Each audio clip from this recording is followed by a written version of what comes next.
I never thought my life would end in a place like this. The basement reeked of expensive cigars and cheap desperation. Red velvet curtains draped the walls, but they couldn't hide the concrete underneath or the rust stains that looked too much like old blood. My wrists ached from the zip ties they'd finally cut off, leaving angry red marks behind. Lot 17, a voice announced through the speakers. That was me. Lot 17. Not a name. Not a person. Just merchandise. My hands trembled as the guard shoved me toward the stage entrance. I'd been trying to stay calm for 3 days, ever since my own cousin sold me to pay his gambling debts. 3 days of fighting panic, rationing the heat suppressants I'd hidden in my shoe, praying someone would realize I was missing. Nobody came. The suppressants ran out yesterday. Move, the guard growled, his alpha pheromones making my stomach turn.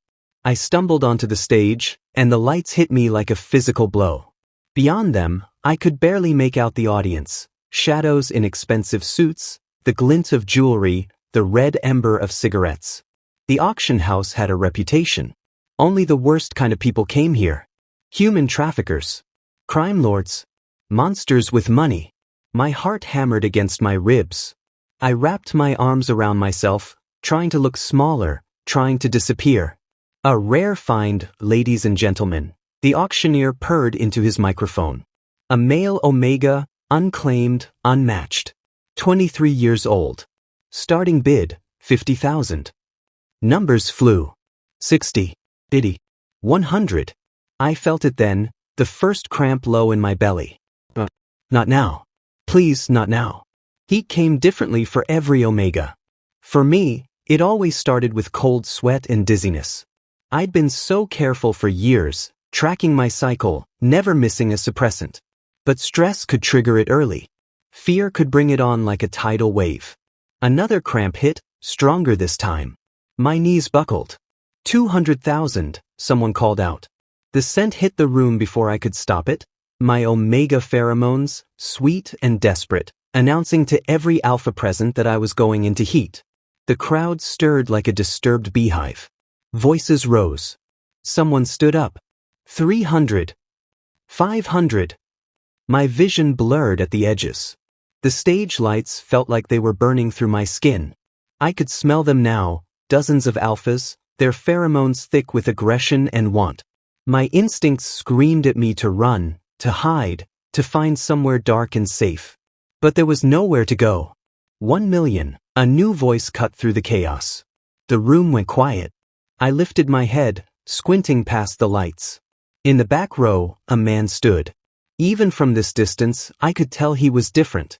Tall, broad-shouldered, dressed in black that seemed to drink in the light. His face was half-shadowed, but his eyes. Our eyes met. The world stopped. I'd heard about this. Every Omega grew up with the stories. The mate bond, the instant recognition, the feeling of finding something you didn't know you'd lost. I'd always thought it was romantic nonsense, fairy tales to make our biology seem less like a curse. I was wrong. It felt like lightning and drowning all at once. Like every cell in my body suddenly knew exactly where it belonged, and it wasn't on this stage. It was with him. Next to him. Protected by him. His nostrils flared. Even across the distance, I saw his pupils dilate, his jaw clench. He'd felt it too. 1 million going once. 2 million, another alpha called out, breaking whatever spell had frozen the room. The man in black didn't move. Didn't raise his bid. But something in his expression changed. Something dark and terrible sliding behind his eyes. Sir, the auctioneer prompted. Do you wish to counter? No, the man said quietly. His voice was deep, controlled. I don't. My heart cracked. Even through the haze of heat, I felt it, the rejection sharp as a knife. He'd felt the bond and decided I wasn't worth it. The mate bond meant nothing compared to money, compared to... He moved so fast I almost missed it. One moment he was standing in the back row. The next, he'd vaulted over the seats in front of him. His hand disappeared into his jacket and came out holding a gun. The first shot shattered the auctioneer's microphone. The second took out the spotlight above my head, plunging half the stage into darkness. Nobody touches him, the alpha snarled, and his voice carried the kind of authority that made grown men flinch. Nobody looks at him. Nobody breathes near him. Chaos erupted. Guards rushed toward the stage. The 2 million alpha lunged from his seat, his own weapon drawn. Someone screamed. The curtains caught fire from a fallen lamp. And my mate, because that's what he was, whether I wanted it or not, became death itself. I collapsed to my knees, heat and terror warring in my system. Through blurred vision, I watched him fight. He moved like violence was a language he'd been born speaking. A guard came at him with a knife. My mate caught his wrist, twisted, and the crack of breaking bone echoed over the gunfire. Another alpha charged from the side. My mate shot him without looking. "Stay down," he shouted at me, and even through everything, my Omega instincts responded to that alpha command. I pressed myself flat against the stage floor, hands over my head. The smell of blood mixed with smoke mixed with my own treacherous pheromones calling out for him. People were running now, trampling each other to reach the exits. More guards poured in. My mate stood in front of the stage like a wall, and nobody got past. The last thing I saw before my vision went black was him turning toward me, blood splattered across his face, his eyes wild and desperate and utterly focused. "I've got you," he said. "You're safe now." Then the heat dragged me under, and I knew nothing but darkness. I drifted in and out of consciousness, my body burning from the inside out. Heat was supposed to make Omegas pliant and soft, but mine felt like being torn apart. Every nerve ending screamed. Every breath was fire. Through the haze, I felt strong arms lift me. His scent wrapped around me, pine and gunpowder and something darker, richer. My Omega instincts purred in recognition even as my rational mind struggled to surface. "Don't fight me," his voice rumbled against my ear. "I need to get you out of here." I tried to speak, but only a whimper came out. Shame flooded through me. I hated this, hated being weak, hated needing him, hated that my body was betraying every principle I'd ever held about independence. A gunshot cracked near my head. My mate's body jerked, twisting to shield me. He grunted but didn't fall. Return fire exploded from his weapon, deafening at this range. "Dante," a new voice shouted. "Northeast exit is blocked." So that was his name. "Then we make our own exit?" Dante snarled back. He shifted me in his arms, cradling me against his chest with one arm while his other hand kept firing. "Marco, get the car to the south wall. Jean, cover our 6. Through my blurred vision, I saw 2 men materialize from the smoke. One was broad and scarred, moving with military precision. The other was leaner, faster, with silver rings glinting on his fingers as he reloaded his gun with practiced ease. "Boss, that's 9 hostiles down," the scarred one, Marco, reported. "But the Vulkoff family just showed up. They're pissed you killed their buyer." "They can join him in hell," Dante said coldly. Another cramp seized my abdomen, and I couldn't stop the cry that escaped. Dante's grip tightened instantly, his alpha pheromones spiking with protective rage. "How dare you?" a thickly accented voice boomed across the burning auction house. "You destroy my business, kill my men, over one Omega whore?" I felt Dante's entire body go rigid. When he spoke, his voice was so quiet it was terrifying. "Say that word again. I'll pull your tongue out through your throat." "You've started a war, Dante Moretti," the man continued. A massive alpha emerged from the smoke, flanked by a dozen armed guards. He had cold blue eyes and a scar bisecting his face.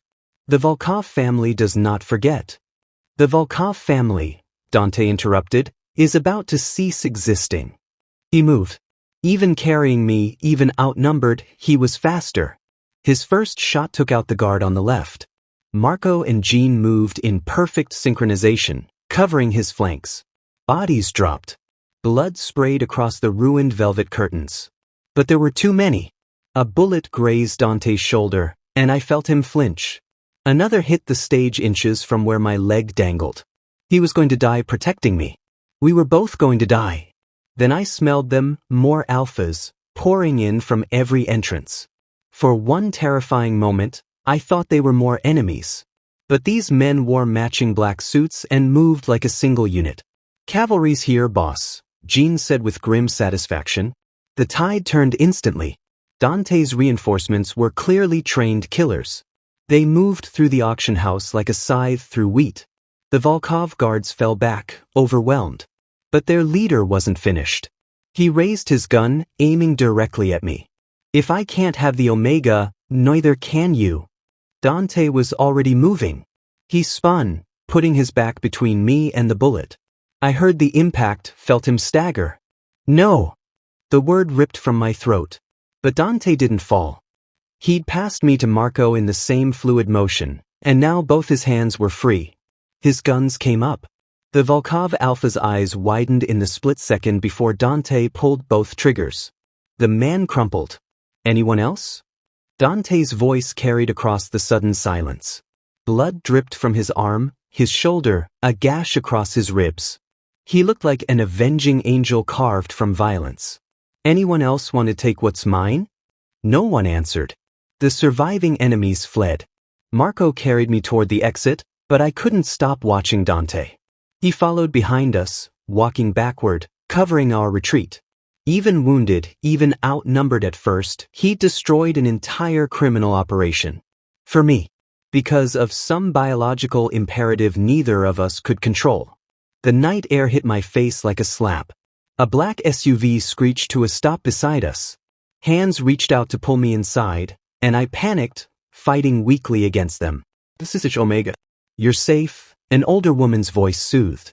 She had kind eyes and wore medical gloves. I'm Dr. Chin. I'm here to help.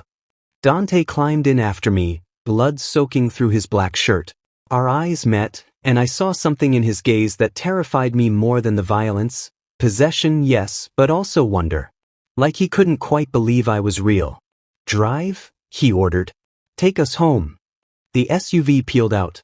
Through the rear window, I watched the auction house burning, black smoke billowing into the night sky. Police sirens wailed in the distance, but we were already gone, swallowed by the city's dark arteries. Another cramp hit, worse than before. I doubled over with a gasp.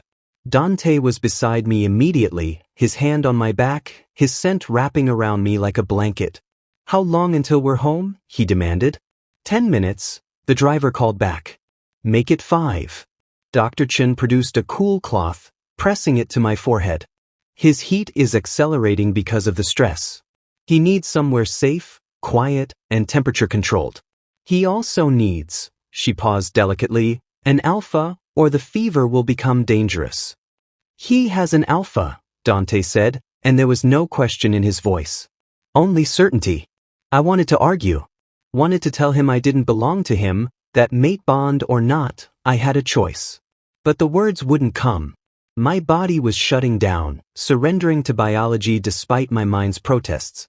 What's your name? Dante asked softly, leaning close.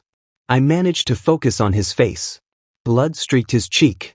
His dark eyes were intense, searching. Eli, I whispered. Eli, he repeated like he was memorizing it. You're going to be okay. I promise. You're bleeding, I said stupidly. He smiled, and it transformed his face from terrifying to heartbreaking. I've had worse. You're worth it. The SUV turned sharply. My head spun. The last thing I saw before darkness claimed me completely was Don catching me as I fell, his arms steady and sure, his voice a rumble against my ear. I've got you. Always. Then there was nothing but heat and dreams and the lingering scent of pine. I woke to silk sheets and confusion. The room was enormous, floor-to-ceiling windows overlooking a city skyline I didn't recognize, minimalist furniture that probably cost more than my entire life before this nightmare began. Everything was varying shades of gray and black, except for the massive bed I was lying in, which had deep burgundy covers. And I was alone. My heat had broken. I could tell by the absence of that desperate, clawing need. My body ached in different ways now, muscles sore, throat dry, and a strange tenderness at the junction of my neck and shoulder. I touched the spot and froze. A bonding mark. Raised and permanent. The skin was still sensitive, recently healed. No, I whispered. No, no, no. The door opened. Dante entered carrying a tray, and I scrambled backward against the headboard, sheets clutched to my chest. He stopped immediately, setting the tray on a side table. "You're awake," he said carefully. He looked different in the morning light, still dangerous, but the violence had been scrubbed away. He wore a simple black t-shirt and jeans. The bandages on his arm were fresh. "How do you feel?" "How do I feel?" My voice cracked. "You marked me. You bonded me without asking." Pain flashed across his face. "You were dying, Eli. The heat fever was too strong. Dr. Chen said if I didn't bond you, your body would burn itself out trying to find a mate that was right there." He took a careful step forward. "I didn't want to take your choice. But I couldn't let you die." I touched the mark again, tears stinging my eyes. Bonding was permanent, irreversible. Even if I ran to the other side of the world, I would always feel him now, always be drawn back. "I saved your life at that auction," Dante continued quietly. "But I stole your freedom here. I know that. I'm sorry." The apology surprised me. Crime lords didn't apologize. Mafia bosses didn't show regret. But his eyes were honest, almost pleading. "Where am I?" I asked instead. "My home. The Moretti estate, about 40 miles outside the city." He gestured to the tray. "I brought food. You haven't eaten in 2 days." 2 days. I'd lost 2 entire days to the heat and bonding. My stomach growled traitorously, and Dante's expression softened. "Eat first," he said. "Hate me after. Deal?" I wanted to refuse out of spite, but I was starving. I nodded warily. He brought the tray over, keeping his distance, letting me take it. Soup, bread, fruit, simple foods, easy on a recovering system. Thoughtful. I ate in silence while he sat in a chair across the room, just watching me. "Why?" I finally asked. "Why start a war over one Omega you'd never met?" "The mate bond." "Don't." I cut him off. "Don't tell me it was just biology. You could have walked away. Plenty of alphas ignore the bond." Dante was quiet for a long moment. "My father used to beat my mother," he said finally. "Every day for 20 years. She was bonded to him, trapped by biology and tradition. When she finally died, I swore I'd never become him. Never force anyone to stay with me out of fear or obligation." He looked at me then, really looked at me. "Then I saw you on that stage, terrified and brave, and everything I thought I knew about myself shattered. The bond wasn't a choice, but protecting you was. Saving you was. And I realized I couldn't live in a world where you were hurting and I could have stopped it." My chest tightened. "That's not, you can't just." Glass shattered. The window exploded inward. Dante was moving before my brain processed the danger, tackling me off the bed as bullets ripped through the space where I'd been sitting. We hit the floor hard. My ribs screamed in protest. Dante covered my body with his, one hand on my head, pressing my face into his chest. More gunfire. Shouts from somewhere in the house. "Stay down," Dante ordered. He pulled a gun from behind his back. Always armed, I realized. Even in his own home. The door burst open. Marco rushed in, weapon drawn. Vulkoffs' nephew. He brought a hit squad. 6 men breached the south perimeter. "Get Eli to the panic room," Dante commanded. "No," I said, surprising myself. "I'm not hiding while people die protecting me." Dante's jaw clenched. "You're not trained for this. And you're already wounded." I shot back. "Besides, you think they'll stop hunting me if I hide? I need to know how to survive in your world now, remember? You made sure of that when you marked me." The words were cruel and I watched them land. But before Dante could respond, an explosion rocked the building. The lights flickered and died. "Emergency powers out," Marco reported grimly. "They're better equipped than we thought." Dante made a decision. He grabbed my hand, pulling me up. "Fine. But you stay behind me, you do exactly what I say, and if I tell you to run, you run. Understood?" I nodded. We moved through the darkened mansion like shadows. Dante led, Marco covered our backs. I tried to keep my breathing quiet, my footsteps soft. We passed 2 dead bodies in the hallway, Dante's men, killed defending this place. Defending me. Guilt twisted in my stomach. We reached a stairwell when I smelled it. Alpha pheromones, aggressive and close. Dante. He spun, firing. A man fell from the shadows above. But there were more. 3 of them poured down the stairs. Dante took down one, Marco got another, but the third. He grabbed me. I screamed. His arm locked around my throat, gun pressed to my temple. Drop your weapons, he snarled in Dante's direction. Or the Omega dies. Dante's face went blank. Empty. It was somehow more terrifying than his rage. You won't kill him, he said calmly. He's worth too much alive. Maybe, the man agreed. But damaged goods are less valuable. Wonder how much an Omega with a shattered kneecap. I stopped thinking. My self-defense instructor's voice echoed in my head. If someone grabs you from behind, they expect you to pull away. Do the opposite. I slammed my head backward into his nose. He yelped, grip loosening. I drove my elbow into his ribs, spun, and brought my knee up hard. He doubled over. Dante's shot finished it. Silence fell. Dante stared at me like he was seeing me for the first time. Where did you learn that? Community center, every Tuesday for 3 years, I said shakily. Omegas aren't all helpless. Something like pride flickered in his eyes. No, you're definitely not. More footsteps. Jean appeared, blood-splattered but alive. Buildings secure. We got all 6. But boss. He hesitated. We found something. You need to see this.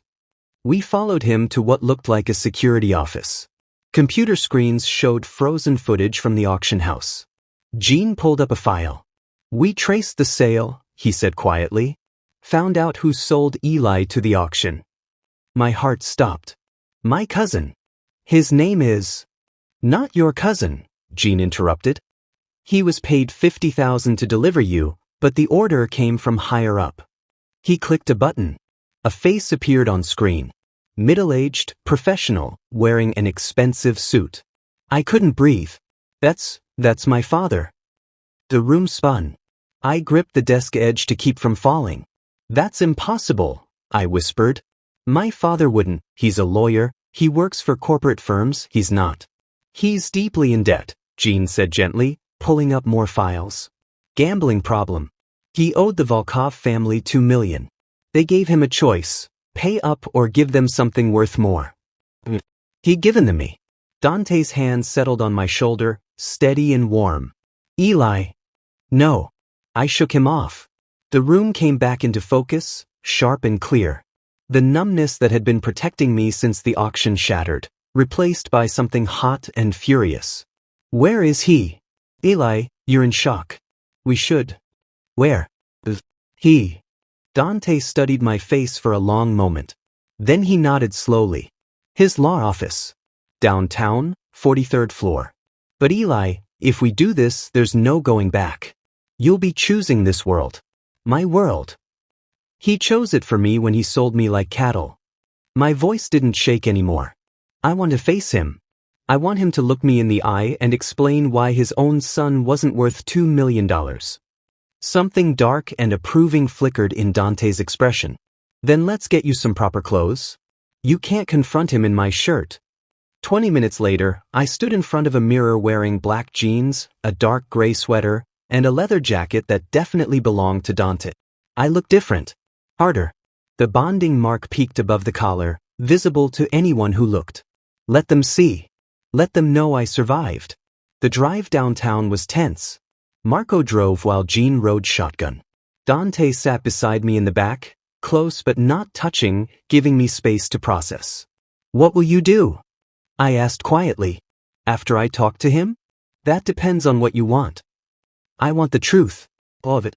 Why he did it, who else was involved, if he ever, my voice cracked, if he ever cared at all. Dante's hand found mine in the darkness.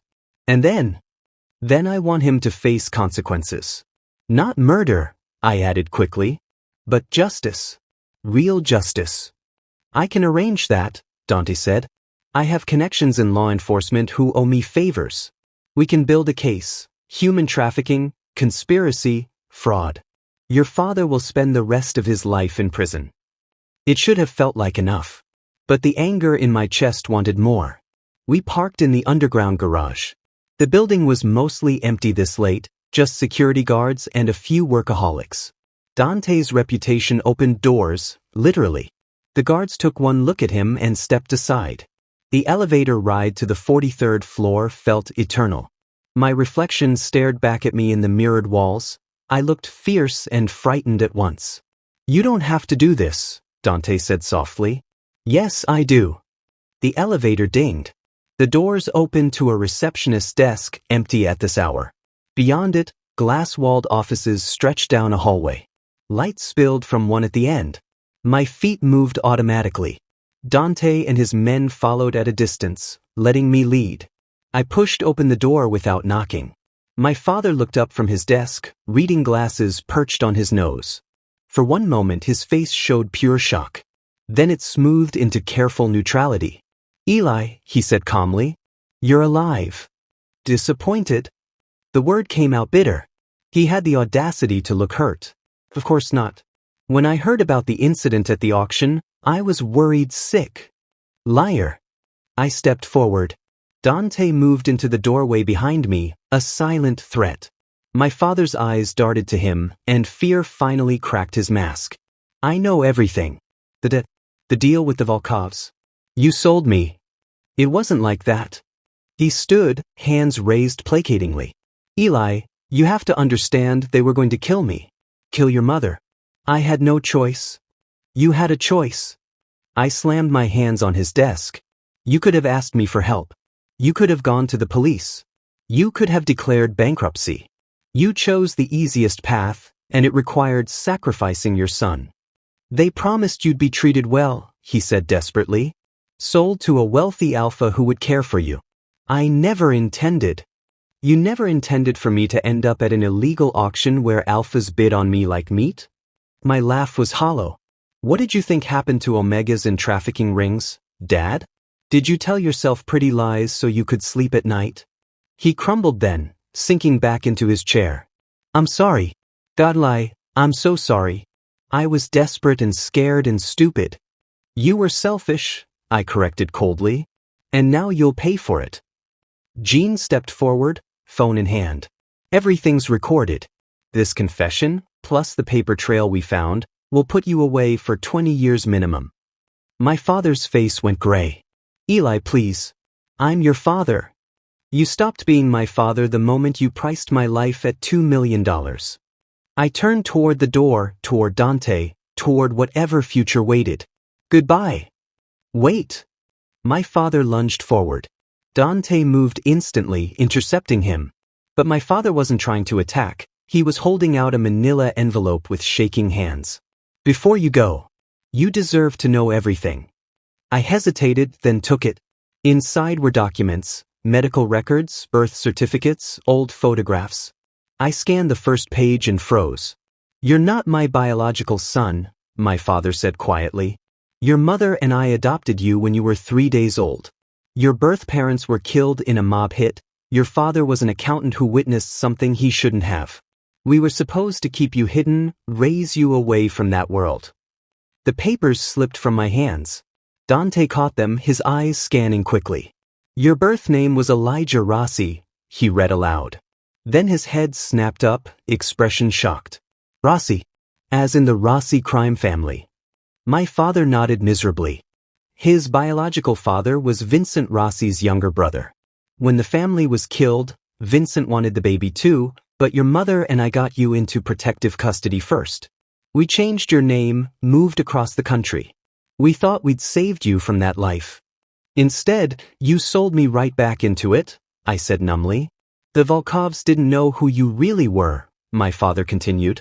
"If Vincent Rossi finds out you're alive, that you're the last blood heir to the Rossi family, he'll start a war to claim him," Dante finished grimly. He looked at me and I saw the calculation behind his eyes. The Rossi family has been trying to absorb or destroy every other crime family for decades. If Vincent learns his nephew is bonded to a Moretti, war is already coming, Marco said from the doorway. Might as well be ready for it. I looked at Don, my mate, my captor, my savior. You knew this would complicate everything. You could walk away, break the bond before? There is no breaking this bond, Dante said fiercely. He crossed to me, cupping my face in his hands. You think I care about politics and territory? You're mine, Eli. Mine to protect, mine to stand beside. If Vincent Rossi wants you, he'll have to go through me. Through all of us, Jean added. Marco nodded agreement. I looked at my adoptive father, broken and guilty in his expensive chair. Then at the men who'd killed for me, bled for me, were ready to go to war for me. Call the police, I told Jean. Let them take him. And then, I turned to Dante, take me home. Home. Your home. Our home. I touched the bonding mark at my neck. I didn't choose this life, but I'm choosing to fight for it now. If I'm going to survive in your world, I need to learn everything. How to shoot, how to strategize, how to be strong enough that no one ever sells me again. Pride blazed in Dante's eyes. I'll teach you everything. And when Vincent Rossi comes? We'll be ready. Dante pulled me close, pressing his forehead to mine. Together. Police sirens wailed in the distance. I let Dante lead me away from my old life, my old name, my old helplessness. Behind us, my father was crying. I didn't look back. In the elevator, Don kissed me, gentle and claiming at once. When we broke apart, he smiled. Welcome to the family, Elijah Rossi Moretti. I smiled back, fierce and unafraid. Let's give them hell. The doors opened to the night, and we stepped into it together, an Omega who refused to be weak, and an Alpha who'd burned the world down before letting anyone take what was his. Our story was just begin.